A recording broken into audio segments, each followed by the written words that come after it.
Picture this, it is the World Cup final. The score is completely tied. Oh, the tension is just huge. Exactly. 80,000 screaming fans inside the stadium they are holding their breath. Millions more are watching on screens around the world. Right. And on the field, one single player steps up to a small white dot on the grass. Exactly. 12 yards from the goal. Yep. The pressure in the air is heavy. It is suffocating. Today, we are exploring a fantastic guide from our sources about the language of soccer. But we are not just learning standard vocabulary here. No, definitely not. We are decoding the English words used to describe pure, unadulterated sports panic. And since this deep dive is designed for English beginners, we are going to take our time today. Right. We will speak slowly, we will use simple words, and make everything easy to understand. Okay, let's unpack this. What happens in a soccer game when the teams are tied and the pressure is at its absolute highest? Well, the vocabulary we use to describe these high-pressure moments is really fascinating. Our sources today provide a great guide to the specific English terms used when a match reaches its breaking point. Right. We are going to explain not just what these soccer words mean, but exactly how they fit into the drama of the game. And like you said, we will speak clearly so you can easily catch every detail. I love that. So when a game is tied, the stress goes off the charts. Every pass, every run, every decision feels monumental. Oh, absolutely. And we are going to start with the most concentrated form of that stress. Every dramatic soccer story starts with a single high-pressure moment.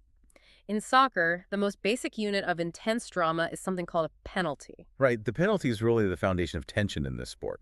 To understand a penalty, we first need to look at where it happens on the field. Okay, paint a picture for us. So near the goal, there is a large painted rectangle on the grass. In simple English, we just call this the big box. The rules are very strict inside this area. Strict how? Like, what happens if you break a rule? Well, if a defending player commits a foul against an attacking player, a striker inside this big box, the referee stops the game entirely. Yeah, just stops it cold. Yeah. The punishment for that foul is a penalty kick. It is an immediate stop to the regular flow of the game. So the referee blows the whistle, the foul is called. How exactly is the penalty set up? The referee takes the soccer ball and places it on the penalty spot. This is a small, painted white mark on the grass. It is measured to be exactly 12 yards away from the goal line. 12 yards is like a very short distance when a professional athlete is kicking a ball at full speed. It really is. But the most crucial rule here is isolation. Every other player on the field must clear the area. Oh, so everyone else just has to leave. Exactly. They must step outside the big box. It becomes a one-on-one duel, just the striker and the goalkeeper. It reminds me of a tense stare-down in an old cowboy movie. Ooh, that is a great analogy. Right. Think of those classic scenes where two people are standing in the dusty street. The town goes completely quiet. Nobody else can intervene. Just two people facing off. Exactly. It is purely one person against another. The striker has the ball, and the goalkeeper has to stop it. Fans and commentators often use a specific piece of slang for this, right? Yes, they do. They call it a spot kick. It is a very common and highly descriptive term because it is literal. Like, because it is on the spot. Precisely. The ball is placed on the penalty spot, so it is a spot kick. You will often hear commentators say he steps up to take the spot kick. Okay, spot kick. Got it. But the language gets much richer and much more interesting when we talk about how the player chooses to kick that ball. Usually a striker tries to kick the ball as hard and as fast as possible. Because they want to beat the goalkeeper's reaction time, right? Right. They aim for the bottom left or the top right corner of the net. They want to use sheer physical power. But there is another approach entirely. It is called the panenka. The panenka. It sounds, I don't know, like a magic trick or something. In a way, it is a psychological magic trick. A panenka is a very slow, very soft kick. Very soft. Yeah, very soft. The player runs up to the ball as if they're going to kick it with maximum power. But at the last second, they just softly chip the ball. Wow. They hit underneath it, causing it to float slowly and gently right down the exact middle of the goal. It is named after a Czech player, Antonin Panenka. Wait, really? He tried a slow fighting kick in a championship final. That sounds incredibly reckless. It does seem that way, yes. If you are only 12 yards away, softly passing the ball toward the goal seems like the worst possible strategy. The goalkeeper is standing right there. I mean, it takes incredible bravery to even try that. What's fascinating here is the psychology behind the technique. The panenka relies entirely on human anticipation. Okay, how so? Well, a goalkeeper knows that human reflexes are simply too slow to wait and watch a hard-kicked ball. By the time their eyes see where a powerful kick is going, it is already in the net. Ah, so they cannot wait. They have to guess. Exactly.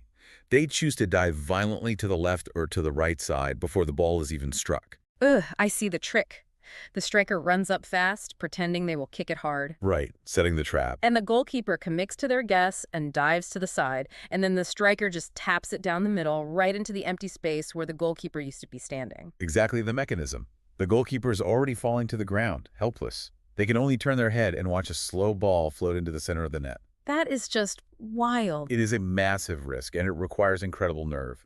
If the striker uses a panenka, they are making a bet on the goalkeeper's behavior.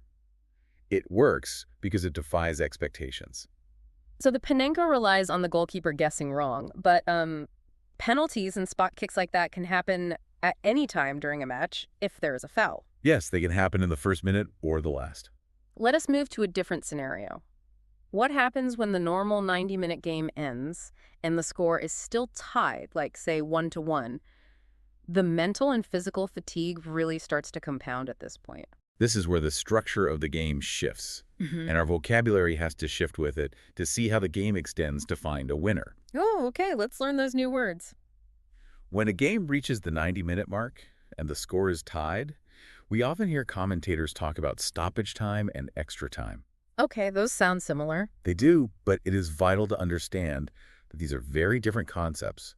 Stoppage time is just a few extra minutes added at the end of normal time for injuries. Let me ask for some clarification here, just to ensure you, the listener, understand the difference between the two types of added time. Sure, go ahead. So stoppage time is like eating the last few crumbs at the bottom of a snack bag. You are just finishing what is already there. While extra time is like opening a brand new, smaller bag of snacks. That is a highly accurate and very tasty way to look at it. Yeah. Yes. Stoppage time is simply completing the original 90-minute game. Just making up for lost time. Right. But if the game is still tied after those few crumbs are eaten, well, to find a winner in a tournament, we must enter extra time. And that is the new bag of snacks. Extra time is 30 more minutes of play, right? Yes. Split into two 15-minute halves. It is a completely new phase of the match, and it is punishing. The players are physically exhausted. Now, let me push back on the logic of this rule. If extra time is so exhausting, why force them to play another 30 minutes? That is a common debate. But according to our sources, extra time used to be even more brutal on the mind because of a rule from the past called the golden goal. Oh, the golden goal. I have heard of that. What was it? The golden goal was a rule where if a team scored in extra time, the game ended immediately. Just like that. And no matter how much time was left on the clock, a single goal ended everything. Instantly. The referee would blow the whistle the second the ball crossed the line. That sounds terrifying for the players. It was. If we connect this to the bigger picture, the golden goal is in the past for a very specific reason. Which is?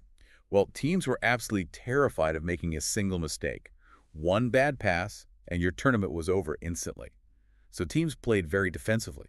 Nobody wanted to take a risk. That makes total sense. Sudden panic does not create good strategy. Exactly.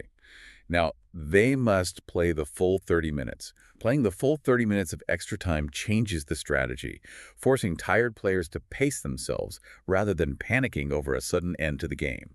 But let us follow this timeline to the end. What if they play those 30 extra minutes, they pace themselves, and the score is still tied? The tension must finally break. It must. And this brings us to the ultimate drama in soccer. When 120 total minutes of play solve nothing, it is decided by a shootout. The shootout, or more formally, a penalty shootout. If you are watching this at home, this is the exact moment you will hear the commentators start losing their minds. Yes, because it is so intense.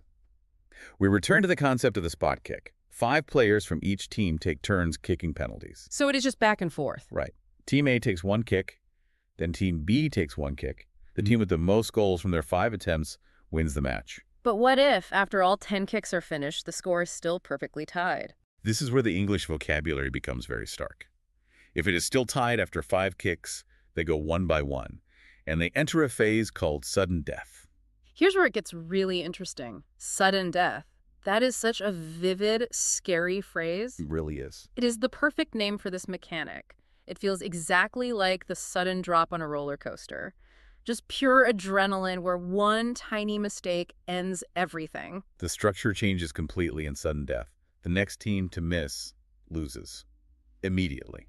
One foot placed slightly wrong, and your World Cup dream ends. And because the emotions are so extreme in these moments, there's some great slang terms for this, right? Yes, the language highlights the heroes and the villains. Consider the phrase used when a goalkeeper successfully stops the ball. We say the team was saved by the keeper. Saved by the keeper, it frames the goalkeeper as a literal savior. It paints the goalkeeper as the ultimate hero because the odds are entirely against them. But the language is not nearly as kind to the striker if they make a critical mistake. If a player kicks the ball very high, completely over the goal, what do we say? The slang is brutal. Fans will shout, "He skied it." Skied it, meaning they kicked the ball up into the sky. Exactly. It is a harsh contrast in the slang. Huh. Saved by the keeper makes the goalkeeper the hero, while skied it puts all the blame on the kicker for completely missing the target. It really shows how the English language captures the high highs and low lows of the sport. It does. Okay, we have built a powerful vocabulary list today. Now that you, the listener, know all the words, it is time to see them in action. Yes, let us tie all the vocabulary together. We are going to use the story from our source material to practice our listening skills. I will retell the short story slowly. Let us set the stage. The World Cup final is tied 0-0. The whistle blows, normal time is over. Extra time begins with tired players, but there are no goals. The ultimate test of nerves has arrived. The shootout begins. The first striker approaches. He runs up, strikes it hard to the right. Wow! He scores. The pressure shifts. The next player steps up. He swings his foot. Oh no! He skied it. The ball sails high over the goal. A catastrophic error. But the shootout grinds on until we are perfectly tied after 5 rounds. They enter sudden death. One kick for the championship. The player shoots. The keeper dives to the left and stops the ball. Saved by the keeper, the team wins the World Cup. The stadium erupts. So, what does this all mean? When you recount the journey of that story, it is amazing. It really is. Just a few simple English words can perfectly describe such a massive emotional event. You do not need complex words. You just need spot kick, skied it, and sudden death. This raises an important question, though. Think about the pressure on that goalkeeper. Oh, I cannot even imagine. In sudden death, diving to the correct side, like diving to the left in the story, requires intense concentration and bravery. They are processing so much information in milliseconds. It is truly a marvel, and you, listening right now, have mastered the language to describe it. You really have. By speaking slowly and using simple words today, you have learned how to talk about the most exciting parts of the World Cup. Congratulations. You know penalties, extra time, shootouts, sudden death, spot kicks, and saves. You are now absolutely ready to watch a game with English commentary. When a goalie stops a penalty, you can confidently shout, "What a save! Saved by the keeper." Yes, it connects you to millions of fans. Before we wrap up, I want to leave you with one final thought to mull over based on the source text. Okay, what is it? We talked about how brave the soft, slow Panenka kick is because it tricks the goalkeeper into diving. Right, the ultimate mind game. But imagine being the kicker. What happens to your pride if you try a sneaky Panenka and the goalkeeper just stands perfectly still in the middle and catches it like a gentle pass? Oh, the absolute devastation. Right. Think about the mind games happening on that 12-yard penalty spot next time you watch a game. Keep listening, keep practicing, and we will catch you on the next deep dive.